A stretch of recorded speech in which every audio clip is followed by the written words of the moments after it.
இன்று அவருடைய சத்தம். எழுதியவர் சகோதரர் சகரியா பூனன் அவர்கள். நாள் நவம்பர் 14. பணமல்ல, தேவனே நமது ஒரே எஜமான்.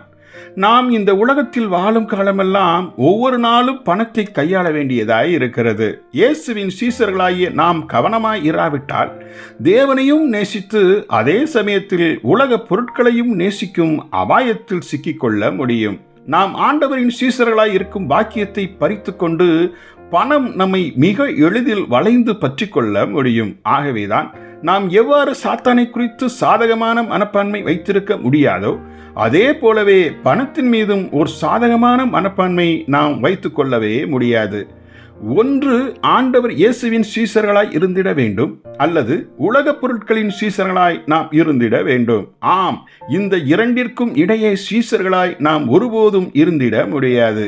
நம்முடைய நோக்கம் தேவனை பிரியப்படுத்துவதாய் இருக்க வேண்டும், அல்லது நம்முடைய நோக்கம் பணத்தை பிரியப்படுத்துவதாய் இருக்க வேண்டும். அவ்வளவுதான். ஏனெனில் இந்த இரண்டுக்கும் ஒரு காந்தத்திற்கு வடதுருவம் தென் துருவம் போலவே எதிரும் புதிருமாய் இருக்கிறது. நாம் மெய்யாகவே தேவன்பால் ஈர்க்கப்பட்டவர்களாய் இருந்தால் பணத்தை விட்டு தூர விலகி நிற்போம். தேவனை முழுவதுமாய் நேசிக்க வேண்டுமென்றால் உலக பொருட்களை முற்றிலுமாய் வெறுத்தே ஆக வேண்டும்.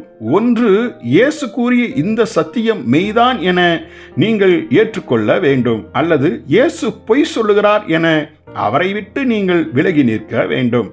பணத்தை அசட்டை செய்வதன் பொருள் நாங்கள் பணத்திற்காக கவலை கொள்ள மாட்டோம் என்பதுதான். நாம் அதை உபயோகப்படுத்துகிறோம், ஆனால் பணத்தோடு பிடிப்பு கொண்டிருப்பதில்லை. பரலோகத்தின் வீதிகள் தங்கத்தால் செய்யப்பட்டிருக்கிறது.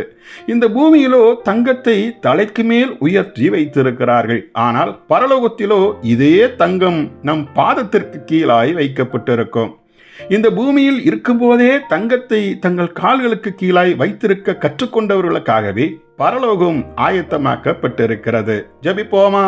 எங்கள் பரம தந்தையே, உம்மை விட்டு பிரிப்பதற்கு சதா போராடும் இந்த பணம் என்ற எஜமானை குறித்து ஜாக்கிரதை கொண்டு உம்மை மாத்திரமே பற்றி வாழ கிருபை தாரும். ஆமேன்.